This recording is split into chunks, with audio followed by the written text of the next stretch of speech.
Okay, guys, here I'm showing you some important results on number of elements in sets. अब देखिए, whenever we'll go through the practical problems on set, so we will have 2 or 3, events, or I can say sets. So here I'm discussing 6 or 7 formulas which we are going to use in our miscellaneous problem and the problems based on 1.6. ठीक है, तो आप देखिए जो मेरा formula number 1 है, ये जो मेरा फॉर्मूला नंबर 1 है, इसमें क्या लिखा हुआ है? Number of elements in A union B.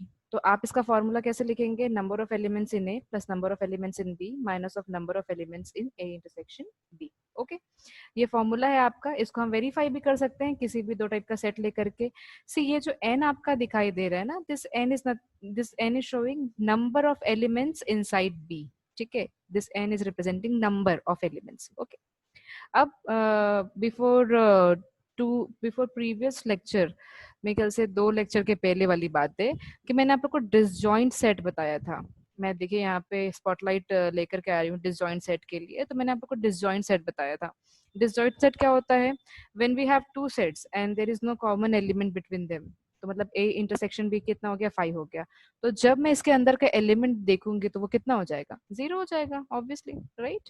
तो ये कितना हो जाएगा? Number of A intersection B is equal to 0। तो जब ये वाली कंडीशन आएगी, it means when 2 sets are disjoint, उस कंडीशन में ये जो मेरा फॉर्मूला नंबर 1 है वो कैसा दिखाई देने लग जाएगा? Number of elements inside A union B is equals to number of elements in A plus number of elements in B. Why so? Because ये वाला जो मेरा पार्ट है वो 0 हो गया। Okay, now formula number 3। सी, मैंने आप लोग को ए माइनस बी या फिर ए डिफरेंस बी आप लोग को पढ़ाया है प्रीवियस क्लास में, आई गेस। ठीक है, तो ए माइनस बी का मतलब क्या होता है, पहले मैं आप लोग को ये बता देती हूँ। आप लोग को पता है कि अगर मेरे पास में कुछ एलिमेंट्स ए में है, सेट ए में, एंड कुछ एलिमेंट्स बी में है, तो what is the value of A minus B? ये ए के सारे एलिमेंट्स वहां पे आते हैं जो बी के साथ में कॉमन नहीं है। ठीक है, all elements of A will come which is not common with B. ठीक है, तो you can see here यहाँ पे a number of A minus of B is equals to, I have written number of A minus of number of A intersection B. It simply means all elements inside A will come, but that elements will not come which is common with B. ठीक है, यही आपका A minus of B होता है, right? Suppose एक और formula यहीं से अपन बना लेते हैं। तो फिर अगर मेरे को number of element in A निकालना है तो we can transfer this part over left hand side. तो आपको एक और फॉर्मूला इस तरीके से भी दिखाई देने लगता है। सी, बहुत सारे बुक्स हैं हमारे पास में स्टडी करने के लिए। आपके एनसीईआरटी है, आर डी शर्मा है, आर एस अग्रवाल है। तो डिफरेंट डिफरेंट वर्ड प्रॉब्लम्स अब आप देखेंगे, उसके थ्रू जाएंगे तो बहुत टाइप के फॉर्मूलेज यूज होते हैं। जो इंपॉर्टेंट फॉर्मूलेज है वो मैं डिस्कस कर रही हूँ इस वीडियो में। और इसके बाद मैं आप लोगों को कुछ क्वेश्चंस भी लगवाऊंगी which will be based on these formulas. And एक लास्ट क्वेश्चन है जिसको मैं वेन डायग्राम से बताऊंगी, क्योंकि वेन डायग्राम से अप्रोच करना किसी भी क्वेश्चन को बहुत ही आसान होता है। अब देखिए question number 4, sorry formula number 4 देखिए। एक नया टर्म आता है सिमेट्रिक डिफरेंस ऑफ 2 सेट्स। अब आप समझना ये सिमेट्रिक डिफरेंस क्या है गाइज। सबसे पहले मैं आपको बता दूं कि सिमेट्रिक डिफरेंस जैसा कोई भी चीज जो है वो आपके एनसीईआरटी में नहीं गिवन है। So it is a very important term I can say. And इसको आपको बहुत ही ध्यान से समझना है। मैंने यहाँ पे एक स्टार मार्क किया हुआ है सिमेट्रिक डिफरेंस के लिए।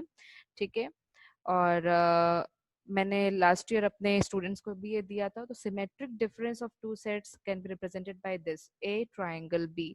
ये ट्राइंगल जो है वो it represent symmetric difference and उसका फॉर्मूला होता है a minus b intersection b minus of a. तो आपको ए माइनस बी भी फाइंड आउट करना आता है, बी माइनस ए भी फाइंड आउट करना आता है, एंड आपको इंटरसेक्शन भी फाइंड आउट करना आता है। Get it? सब 5th नंबर का फॉर्मूला देखिए।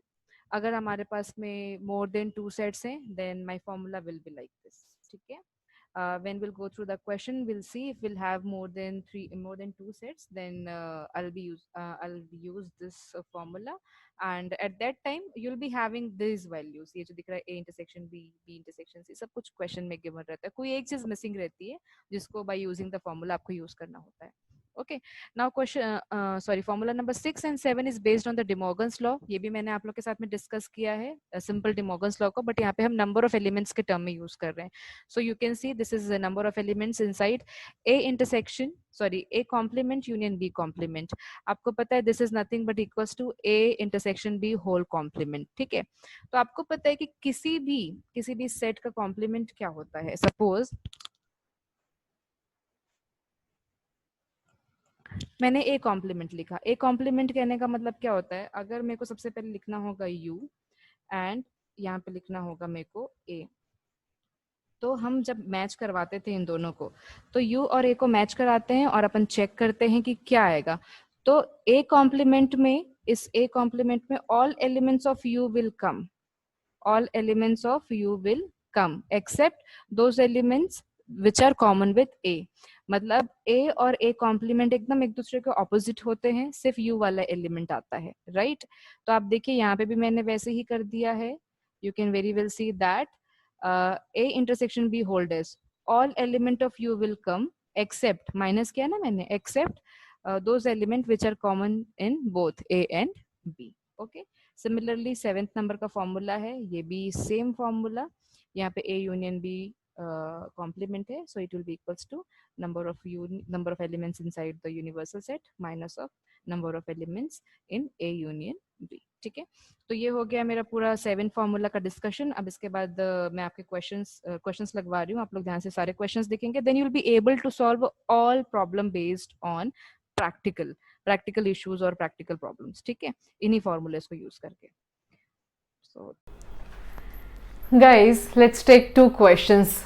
बेसिक है बट बेसिक से हमारा कंसेप्ट डेवलप होगा, फिर हम कुछ बिगर और कुछ थोड़े डिफिकल्ट क्वेश्चंस ले लेंगे. ठीक है, सो क्वेश्चन नंबर 1. बस मेरी आपसे ये एक रिक्वेस्ट है कि जैसे अपन क्वेश्चंस पढ़ते जाएंगे ना, आपको गिवन दैट जरूर लिखना है, सिंबल्स यूज करने हैं. ठीक है, जैसे इन द फर्स्ट क्वेश्चन आप देखिए, in a school there are 30 teachers, total number of teachers are 30 who teach physics और केमिस्ट्री, जो फिजिक्स केमिस्ट्री पढ़ाते हैं. ऑफ दिस 20 टीच फिजिक्स, कितने टीचर्स फिजिक्स पढ़ाते हैं? 20 टीचर्स फिजिक्स पढ़ाते हैं. ठीक है, मैं पार्टीशन कर रही हूँ यहाँ पे हम कर रहे हैं सोल्यूशन. सपोज मैंने फिजिक्स के टीचर्स के लिए P यूज किया सिंबल एंड केमिस्ट्री के टीचर्स के लिए C यूज किया. So number of teachers who teachers physics is equals to 20 and 6 teachers physics and chemistry. अब देखो यहाँ पे फिजिक्स एंड केमिस्ट्री के बीच में एंड एक ऐसा वर्ड है जिसके लिए मैंने आपको बताया था क्या यूज होगा, intersection. Very nice. So number of teachers who teachers physics and chemistry is equals to how much? 6. अब मेरे को बताना है कि हाउ मेनी टीच केमिस्ट्री, कितने टीचर्स जो है वो केमिस्ट्री पढ़ाते हैं. ठीक है, नंबर ऑफ केमिस्ट्री टीचर्स मतलब मेरे को बताने हैं. तो यार देखो एक और हिंट आपके पास में, जो स्कूल में कितने हैं total teachers? 30 teachers are there. मतलब सबको मिला लेंगे, ऑल है ना. ऑल के लिए मैंने क्या बोला था? Union. So number of all the teachers, मतलब जो फिजिक्स भी पढ़ाते हैं एंड केमिस्ट्री भी पढ़ाते हैं, है ना, सबको मिला देंगे तो total we have 30 teachers. Okay, so जितनी भी ये चीजें मेरे को गिवन है, इससे रिलेटेड मेरे को एक फॉर्मूला याद आ रहा है, formula number 1, that number of P union C is equals to number of element in P plus number of element in C minus of number of element in P intersection C. ठीक है, so I have this value as 30, the number of teachers of physics 20, number of chemistry teacher मेरे को find out करना है and it is 6. P intersection C is 6, so it is 30. 20 minus of 6 is 14. Number of chemistry teacher. ठीक है, 30 minus of 14 number of chemistry teacher. देख लो भाई कितना आ रहा है, वेरी इजी, 16. ठीक है, so this is my answer. आप चाहो तो पहले एक लाइन में यहाँ पे आप लिख सकते हैं कि that I am using symbol P for the physics teacher and C for the chemistry teacher. ठीक है, तो आई गेस ये आप लोग को समझ में आया. बहुत आसान था ना, बहुत आसान था और डेली लाइफ से कनेक्टेड था, प्रैक्टिकल प्रॉब्लम से. ठीक है, बहुत लोग को रहते हैं कि मैथ्स के क्या यूसेज है, क्या यूसेज है हमारी डेली लाइफ में. अगर आप लोग के पास में मेरा नंबर है, मैंने डिस्क्रिप्शन में तो नहीं दिया है, पर जिसको लेना होगा या पढ़ना होगा, मैं हमेशा अपने स्टेटस में बहुत ही बढ़िया मैथ्स की यूसेज अपने स्टेटस में रखती हूँ, पूरी डेली लाइफ से रिलेटेड. तो आप कमेंट कीजिएगा, जो स्टूडेंट है वो, है ना, कोई भी रैंडम नहीं कमेंट करेंगे, जो स्टूडेंट्स है वो कमेंट करेंगे. एंड जब भी आप मेरे स्टेटस देखेंगे तो जो डेली लाइफ की चीज़ें हैं, उनसे रिलेटेड फंक्शंस, उनसे रिलेटेड ग्राफ्स मैं हमेशा अपने स्टेटस में रखती हूँ, बिकॉज आई लव मैथ्स. ठीक है। क्वेश्चन नंबर 2, बहुत बात कर रही हूँ क्या? नहीं नहीं, है ना, थोड़ा सा बच्चे लोगों को दिमाग जो है ना वो रिफ्रेश करना पड़ता है। ठीक है, क्वेश्चन नंबर 2 सी, ये वाला क्वेश्चन बहुत आसान था, लेवल 1 का भी नीचे वाला लेवल था, बहुत आसान, कि आपने फॉर्मूला देखा डायरेक्टली पुट के आंसर आ गया। ठीक है, एक थोड़ा सा लेवल आप चलते हैं अपन, यहाँ पे भी मैं इसको बोर्ड को 2 पार्ट में डिवाइड कर रही हूँ। ठीक है, optimum use of small board कर रही हूँ मैं। ठीक है, इन अ सर्वे ऑफ 600 स्टूडेंट्स, जैसे यहाँ पे 30 टीचर्स थे, टोटल कितने? 600 students in a school, 150 students were found to be taking tea and 220 taking coffee. तो अगर मैं टी के लिए टी यूज कर रही हूँ, कॉफी के लिए सी यूज कर रही हूँ, the number of students who are taking tea is 150, और कितने लोग कॉफी लेते हैं? 225. 100 were taking both tea and coffee, again intersection, tea and coffee is equals to how much? 100. सबके नंबर्स गिवन है इसलिए अपन ये नंबर यूज करते हैं। ठीक है, find how many students were taking, अब देखिए guys, neither tea nor coffee, ये और का नेगेशन है, ये नीदर टी नॉर कॉफी। तो अब मेरे को बताओ कि यहां पे क्या है, क्या मेरे को फाइंड आउट करना है? नीदर टी नॉर कॉफी, है ना।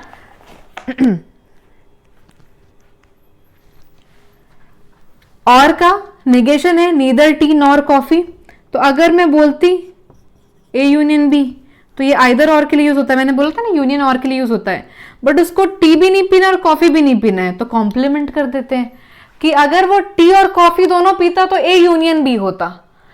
टी और कॉफी, सॉरी यहाँ पे मेरे को टी और कॉफी लिखना चाहिए, टी और कॉफी दोनों ही नहीं पीना है, तो उसका कॉम्प्लीमेंट हुआ ना, ऑपोजिट इवेंट हुआ ना। कैसा हुआ उसका? ऑपोजिट इवेंट हुआ, नीदर टी नॉर कॉफी। अच्छा, इसको आप इस तरीके से भी समझ सकते हैं ना, नीदर टी नॉर कॉफी, ना तो टी पीना है एंड ना ही कॉफी पीना है। ठीक है, दोनों का आप फीलिंग को समझिए, इस कॉम्प्लीमेंट को हटा के सोचो तो टी और कॉफी दोनों को पीने वाले लोग, कॉम्प्लीमेंट मतलब उसका ऑपोजिट, ना टी पी रहा ना कॉफी पी रहा है। यहां पे भी सेम चीज है, ना टी पिए एंड ना ही कॉफी पिए। आपको लग रहा होगा मैम यहाँ पे यूनियन क्यों नहीं, यहाँ पे यूनियन कैसे होगा, कैसे हो जाएगा ये, ना टी पिए या फिर ना कॉफी पिए, ऐसा नहीं हो सकता ना। आपको तो दोनों चीजें लेनी है कि जो ना तो टी पिए ना ही कॉफी पिए। ठीक है, तो आप ऐसे भी लिख सकते हैं, ऐसे भी लिख सकते हैं, दोनों ही चीजें करेक्ट है, ये मेरे को फाइंड आउट करनी है। One more thing is given in this question that in a survey 600 students are there. Total कितने स्टूडेंट्स है हमारे पास में? 600 स्टूडेंट्स है। तो अगर मेरे पास में 600 स्टूडेंट्स हैं तो ठीक है, करते हैं उसको, मतलब टोटल एन यू, वो जो यूनिवर्सल सेट होता है ना, सारे बच्चे। आप बोलोगे मैम ये टी यूनियन सी क्यों नहीं हुआ? टी यूनियन सी कैसे होगा यार ये वाला, तो वो तो टी और कॉफी पीने वाले बच्चों की संख्या है ना, स्कूल में तो बहुत सारे बच्चे हैं मेरे पास में, उनमें से सिर्फ बात हो रही किसकी? टी और कॉफी पीने वालों की। ठीक है, आप देखेंगे यहाँ पे formula is n T union C is, इसको निकालने के लिए, इसका कॉम्प्लीमेंट निकालने के लिए पहले टी यूनियन सी निकाल लेते हैं। तो नंबर ऑफ बच्चे जो टी पीते हैं, नंबर ऑफ बच्चे जो कॉफी पीते हैं और जो दोनों पीते हैं। तो टी पीने वाले कितने हैं? 150, कॉफी पीने वाले कितने हैं? 225, और दोनों पीने वाले कितने हैं? 100। तो बताओ यार कितना हो गया ये? 150 प्लस 225 माइनस ऑफ 100, यहाँ तक अपन ने कर लिया है। ठीक है, तो ये कितना हो जाएगा आपका? 375 माइनस ऑफ 100 आ गया 275। ठीक है, बट फाइंड आउट क्या करना है? नीदर टी नॉर कॉफी, मतलब n T union C complement. तो number of T union C complement, आपको शुरू में ही वीडियो की शुरुआत में आपको बता दिया था, this value is nothing but number of all elements in U except number of elements in T union C. ठीक है, यही तो होता है कॉम्प्लीमेंट ना। So the value of U is 600 and this I have already find out how much 275। तो कितना आ जाएगा? ये आ जाएगा आपका 325। चेक कर लीजिए। ठीक है, so this is my question number 2 and the answer is 325। आप देख रहे हैं कि बहुत अच्छे से आसानी से क्वेश्चन हो जा रहा है। क्वेश्चन नंबर 3 अभी हम देखने वाले हैं which is very important, and मैं उसको इस प्रोसेस से नहीं करूंगी, उसको वेन डायग्राम से वो करके दिखाती हूँ। बहुत बेहतरीन क्वेश्चन है। तो अपन क्वेश्चन नंबर 3 देखते हैं। Okay, let's have question number 3.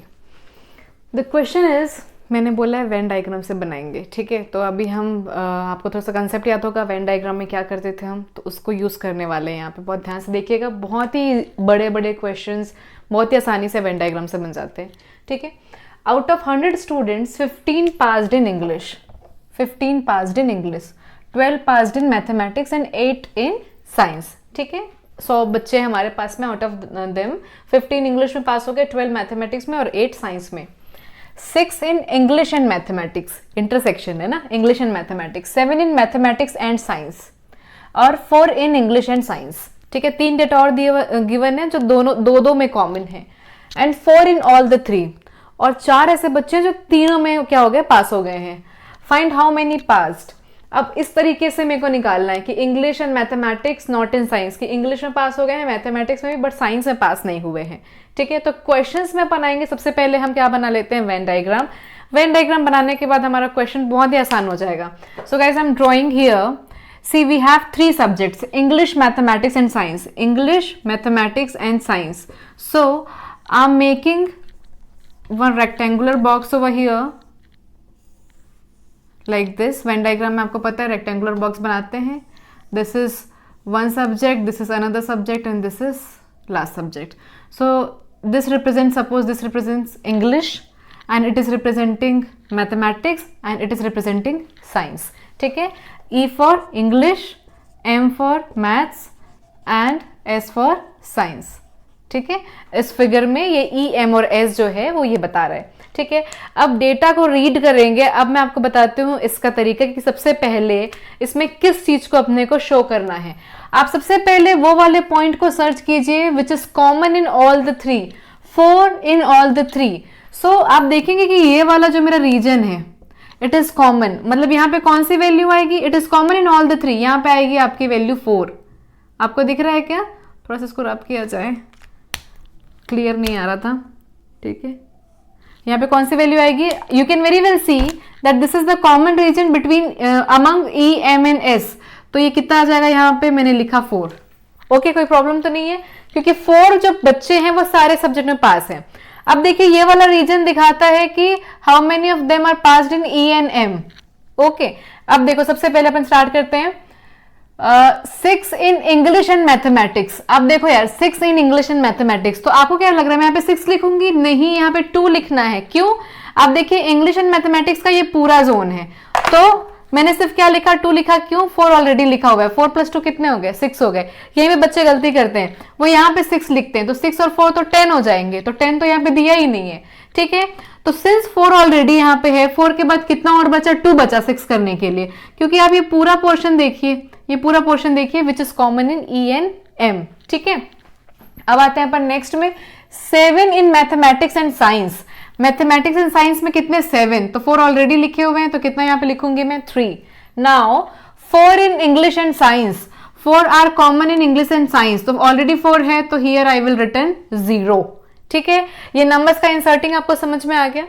अब देखो 15 पास्ड इन इंग्लिश, ये वाला जो मेरा सर्कल है इट इज फॉर इंग्लिश, तो 15 यहाँ पे लिखा है, तो 15 में 4 और 2 तो हम यूज कर चुके हैं। हाउ मेनी लेफ्ट, कितना हो जाएगा, 9, 9 + 2 11, 11 + 4 कितना हो गया, 15, ठीक है। आप इस पूरे सर्कल को देखेंगे तो जो जो नंबर है ऐड करने के बाद में ये वाला नंबर आना चाहिए, ठीक है ना। ऐसा नहीं करने के अपन यहाँ पे 15 लिख दिया, अगर आप 15 लिखोगे तो 15 + 2 17 और 4 21 बच्चे हो जाएंगे जो इंग्लिश को पास कर लिए, तो यहाँ पे क्या आएगा, 9।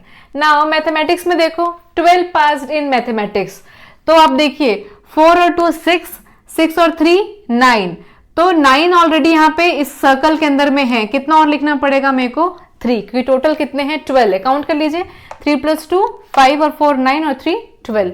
नाउ 8 इन साइंस, ठीक है, तो 4 और 3 कितना, 7, यहाँ पे कितना लिखना होगा, मुझे सिर्फ 1 लिखना होगा। आप इंडिविजुअली सर्कल्स को चेक कर लेंगे कि उनमें जितने भी नंबर आ रहे हैं सबका सम, ये जो नंबर गिवन है 15 12 और 8 इतना आता है कि नहीं आता है। और सबसे पहले मैंने बोला है कहां से स्टार्ट करना है, ये वाले पॉइंट से, तो सबसे छोटा सा ये जो बना हुआ है ना which is common in all, common in all से आपको इसको ड्रॉ करना स्टार्ट करना है, ठीक है। अब हम देखते हैं कि जो क्वेश्चंस हमको दिए हुए हैं इस वाले डेटा के बाद में, क्या इस वेन डायग्राम से ये क्वेश्चन सॉल्व होते हैं, क्या उसके आंसर्स आते हैं? So let's solve the questions. Answer number 1, मैं क्वेश्चन रीड करूंगी फिर अपन देखेंगे वेन डायग्राम में आंसर। इन इंग्लिश कितने लोग पास हुए? Find how many passed in English and mathematics, not in science.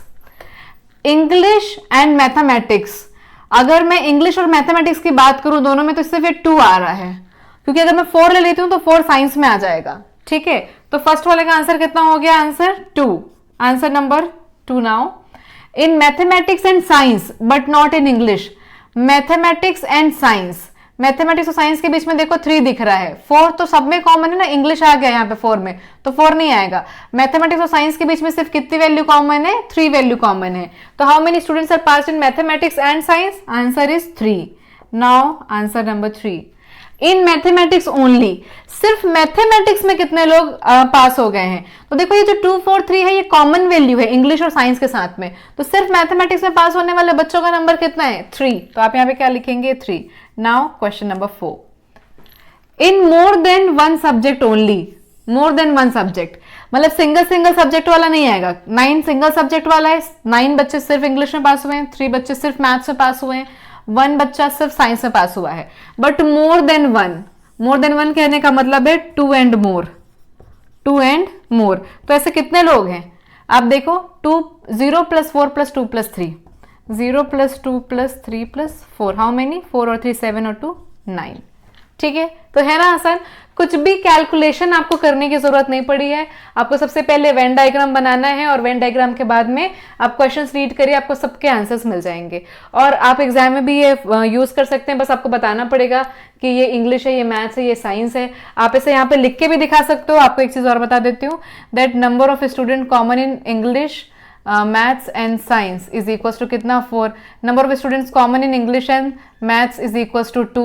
जो भी कॉमन है वो आप लिख सकते हैं। Number of students only passed in English is 9। तो ये सारी वैल्यू को आप ऐसे डिफाइन कर सकते हैं और आप उसके बाद भी आंसर लिख सकते हैं। ठीक है, तो ये हुआ मेरा सेट का लास्ट वीडियो। मैं कोशिश कर रही हूँ अगर मेरे पास में कुछ ऑब्जेक्टिव क्वेश्चंस आते हैं, ठीक है, पहले हम देख लेते हैं आपका सिलेबस। अगर उसमें कुछ ऑब्जेक्टिव होगा तो जो भी नेक्स्ट वीडियो हमारा आएगा वो ऑब्जेक्टिव पे बेस्ड रहेगा, जो आपका 1 मार्क वाला क्वेश्चन आता है, जो आपको IIT JEE में भी थोड़ा हेल्प करेगा। ठीक है, तो यहाँ से हम खत्म करते हैं अपना ये वाला वीडियो। आप अपना 1.5 और 1.6 जरूर लगाइए, है ना, क्योंकि जब तक इसकी प्रैक्टिस नहीं होगी ना नहीं समझ में आएगा। मिसलेनियस का एक प्रॉब्लम है, क्रिकेट वाला है, शायद वो इससे बन जाएगा, आप बना के देखिएगा। ठीक है, ये प्रॉब्लम आपके बुक का नहीं है, ये प्रॉब्लम मैं कहीं और से ली थी। So thank you guys, thank you for watching my video, and do like my video, share it and subscribe it. We'll meet in the next video tutorial with either MCQs of sets or with the next unit, next chapter I guess. मेरे ख्याल से relation and function है, तो relation and function को थोड़ी देर के लिए stop करेंगे हम, हो सकता है कॉम्प्लेक्स नंबर स्टार्ट करें। बहुत ही इंपॉर्टेंट एक टॉपिक है कॉम्प्लेक्स नंबर। Thank you.